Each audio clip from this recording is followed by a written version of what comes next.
If hiking with Matterhorn views, scenic train journeys, epic cable car rides, and some of the best food in Switzerland sounds like fun to you, then you will not want to skip Zermatt on your next trip to Switzerland. But Zermatt can be tricky to travel if you're not prepared. How do I get to Zermatt? Where can I see the Matterhorn? When's the best time of year to visit? Where else should I go other than Glacier Paradise? How long should I stay? Is there a train pass for Zermatt? Today we're answering your biggest questions to make you Zermatt ready. By the way, we're recording this in March, which is why you see snow on the ground. But a lot of the clips we'll show in this video are actually from previous trips to Zermatt during the summer. The number one reason people visit Zermatt is to see the Matterhorn, of course. The Matterhorn is the most photographed mountain in the world. Its fame dates back to 1865 when there was a race to see who could summit the mighty peak first. Spoiler alert, that story has a tragic ending, and you can learn more about it in the Matterhorn Museum. But ever since then, it's been the center of attention for tourists and mountaineers alike. So here's our first insider tip. You don't have to go way up in the mountains to see the Matterhorn. You can get views of it from all over the village, especially if you walk to the far end of town or along the river. Now, you might be visiting just to see the most recognized peak in the world, but there's a whole lot more to Zermatt. Tourists also come to see the adorable and friendly black-nosed sheep. If you follow the Meet the Sheep trail, you can even pet them and meet their shepherdess, which is one of my personal favorite highlights from our time in Zermatt. You can also watch black-necked goats parade through the village twice a day, not to mention that Edelweiss naturally grows all over the place here. And of course, this is a paradise for mountain adventures, which we'll talk more about later, and we unpack even deeper in our 3-day guide to Zermatt. But first things first, how do you get to Zermatt? By train, it's 3.5 hours from the Zurich airport, about 4 hours from the Geneva airport, almost 4 hours from the Basel airport, and 3.5 hours from the central train station in Milan, Italy. We live near Interlaken, which is about 2 hours and 15 minutes away by train as well. But insider tip number 2 is that you cannot drive to Zermatt. You can drive your car as far as Tesch, which is a village just 5 kilometers from Zermatt. You can park your car there in the giant parking garage for around 16 francs per day. And then you ride the train the rest of the way to Zermatt. The train runs every 20 minutes, and the ride is only about 15 minutes long. Which means that your first steps in Zermatt are going to be in the Zermatt Train Station, which is a pretty good starting point for understanding where things are located. So let's go show you around the village. Just outside of the train station is the main square where you'll find the tourism office, a few convenient shops like a pharmacy, and a mini market. This is probably where you'll see a bunch of e-taxis and maybe horse-drawn carriages too. And that's because Zermatt is a car-free village, and it's basically been that way its entire existence. The first electric vehicle didn't come here until the 1940s, and they still use electric vehicles today to protect the valley against pollution. So even though Zermatt is a car-free village, there are still plenty of vehicles here threatening to run you over. Zermatt is very walkable, but depending on where your lodging is, you may not want to drag your suitcase through the streets. So that's where you have 3 options: e-buses, e-taxis, or our next insider tip. See if your hotel has a shuttle. Many of them offer this service to their guests, and you can reserve it in advance. When you get to the train station, you can just come here, call the hotel, and they'll come pick you up. In fact, one of the hotels we stayed at picked us up in a horse-drawn carriage. It felt very luxurious, but also a bit awkward to ride through a busy pedestrian street in a carriage. Before we start walking down the main street, we wanted to point out that the Gornergrat railway station is literally across the street. A 30-minute scenic train ride takes you up to Gornergrat, where you have a stunning view of 29 mountain peaks over 4,000 meters, endless sparkling glaciers, and of course, the Matterhorn. Bahnhofstrasse is where you'll find most of the shops and restaurants, and many hotels and grocery stores are just a block or 2 off of this street as well. Even though this is a pedestrian street, don't forget that there are still electric vehicles. And please try not to be that really oblivious tourist walking in the middle of the road and blocking all the traffic behind you. Okay, thanks. After about 7 minutes, you'll reach the intersection of Bahnhofstrasse and Kirchstrasse. This is basically the center of town, right beside the Matterhorn Museum, which, as we mentioned earlier, is where you can learn about the history of mountaineering on the Matterhorn and the rise of tourism in Zermatt. From here, Bahnhofstrasse turns into Oberdorfstrasse. As you walk, you'll notice less shops, fewer restaurants, and more subtle lodging options. This is definitely a quieter part of town that leads down to the river and directly to one of the main attractions, Glacier Paradise.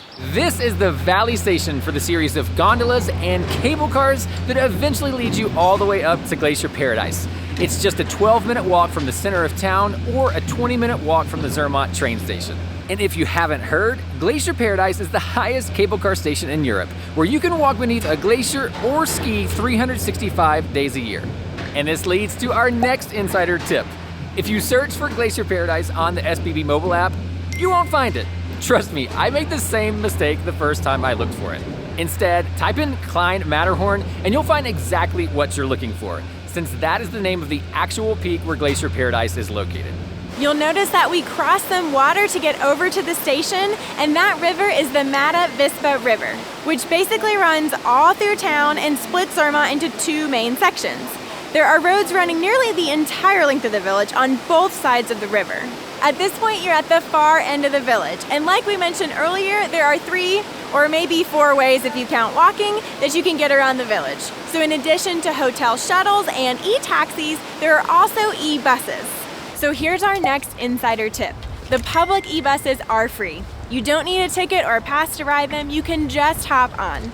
And they run every 8 to 20 minutes depending on the location of the stop and the time of day. There are 2 different bus lines and they reach every major destination in town. The Zermatt Train Station, the Gornergrat Railway Station, the Glacier Paradise Station, and the Senega Rathorn Station. And that's where we're headed next. Along the way, you'll cross under Kirchstrasse, which we mentioned earlier, that intersects with Bahnhofstrasse in the center of town. There are stairs and an elevator if you need to get up there. But if you keep walking along the river, you'll eventually make it to the Senega Rathorn Station. It took us 15 minutes to walk from the Glacier Paradise cable car station here to the Senega Rathorn Station. Now, you could also get here in just 5 minutes if you take the e-bus. And riding up this transportation line into the mountains takes you to the famous 5 Lakes hike and the foodie paradise of Findon. At this point, we've basically drawn 2 sides of a really long triangle, which you could complete by crossing back over the river and walking up Getvingstrasse for 7 minutes to reach the main square in front of the Zermatt train station where we started our little village tour. For context, Google Maps says this entire walk is just under 1.8 miles and would take about 45 minutes.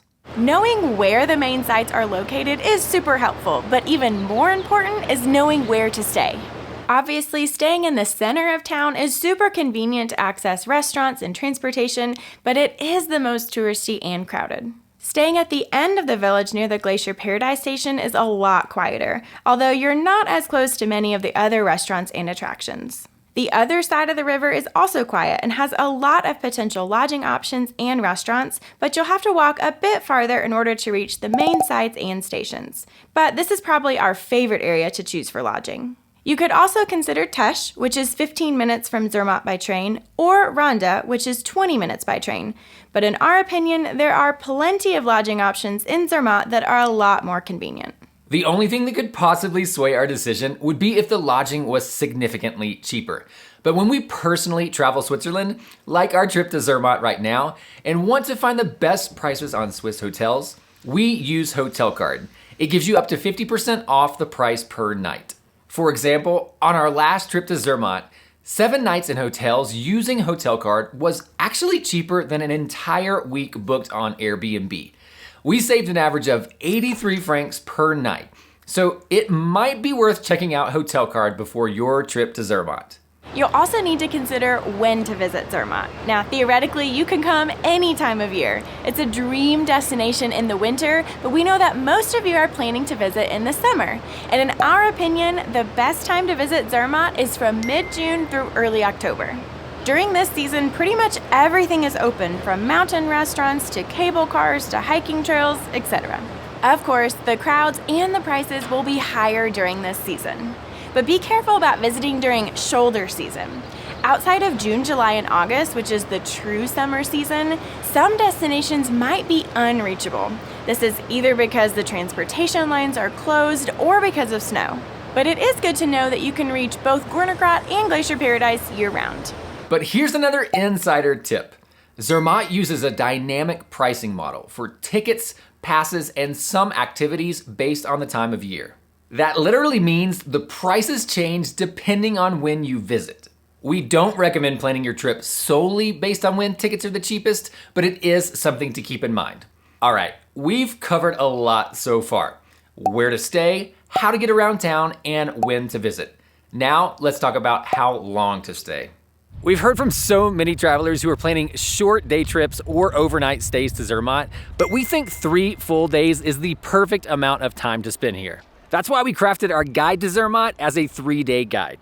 There's just so much to see here, and we think you can enjoy the highlights and a variety of experiences without going at a frenetic pace if you give yourself 3 full days. Plus, shorter trips are always more expensive than longer ones, at least in terms of cost per day, and you want to give yourself every possibility of having full sunshine so you can enjoy those stunning Matterhorn views you're surely coming for. Speaking of weather, Zermatt is the sunniest area of Switzerland. I love sunshine, so this makes me really happy. In fact, we read that 62% of days in Zermatt are bright and sunny. And Senega, one of the mountain destinations here, literally translates to sun corner. So give yourself 3 days, and while it won't guarantee you those Matterhorn views you crave, it'll give you a reasonable chance. We have a ton of travelers ask us for advice about altitude sickness. We're originally from Tennessee, specifically the Nashville area, which sits just above sea level, so we totally understand this concern. The peak of the Matterhorn sits at nearly 14,700 feet. And while you're unlikely to go to the top, you might be concerned about the effects of altitude. After all, the village of Zermatt itself sits just over a mile high. In fact, Gornergrat and Rothorn are just over 10,000 feet, and Glacier Paradise is almost 12,800 feet. Compared to visiting the Jungfrau region, where we currently live, all of these peaks are higher than the Schilthorn, and Glacier Paradise is 1,000 feet higher than Jungfrau Joch. So our next insider tip is actually a collection of 5 tips to help you beat the altitude. Tip number 1, don't do your highest elevation activities on your very first day, especially if you just came from sea level. Spend some time in the village or lower in the mountains to help you acclimate. Tip number 2, alternate higher altitude days with lower altitude days. It's amazing how just one recovery day can give you an extra energy boost. Tip number 3, give yourself time to rest. After going up in elevation, you might find that you're sleepier than usual, and that is totally normal. The air is thinner, which means less oxygen, and therefore your body has to work harder than it does at lower elevations. And we all know that more work makes us sleepier. Tip number 4, if you start to feel uncomfortable at higher elevations, sit down and eat something rich in carbs or sugar. This gives your body a quick jolt of energy, and it's a great excuse to eat more Swiss chocolate. Tip number 5, if you're anxious about altitude concerns, talk with your doctor before your trip. We are not medical professionals, and this advice is just purely from our experience. Another question we get asked all the time is, what are the can't-miss attractions in Zermatt? Like, is Glacier Paradise worth it? And what about the 5 Lakes hike? These questions are exactly why we created our 3-day guide to Zermatt. It's a done-for-you itinerary with minute-by-minute recommendations for how to spend your time in Zermatt. Whether you're just here to see the Matterhorn, want to do some hiking, or are ready to indulge in the best culinary village of the Alps. Our guide is chock full of bonuses like our favorite restaurants, how to reach Zermatt with the Glacier Express, the best viewpoints in town, and a few other bonuses, so you'll just have to wait and see. So be sure to check out our 3-day guide to Zermatt at applandsinthealps.com/guides after you finish this video. Okay, since we're on the subject of excursions up into the mountains, you're probably wondering what kind of train pass options there are. And Zermatt offers 2 possibilities. The Peak Pass is the main pass for Zermatt, and it's available year-round as a 1-day pass or all the way up to 1 month. It covers all of the gondolas, cable cars, and train lines up into the mountains. And the second is actually a special ticket called the Peak to Peak ticket. It's only available for about a month and a half in the peak summer season, but it could save you some money if you plan to visit Gornergrat and Glacier Paradise on the same date, which we don't recommend, but we wanted to tell you about the option anyway. But you know we always have insider tips to maximize your transportation in Switzerland. And this tip is that the half-fare card is almost always the best choice when you visit Zermatt. We give all the details, as well as when you should consider the other 2 options in our 3-day guide to Zermatt. But most of you will see more than just Zermatt on your next trip to Switzerland. So watch this next to learn 50 plus things to know before your Swiss vacation, and check out our Swiss travel guides to help you maximize your experiences, minimize your planning time, and travel with confidence. And we'll see you in Switzerland.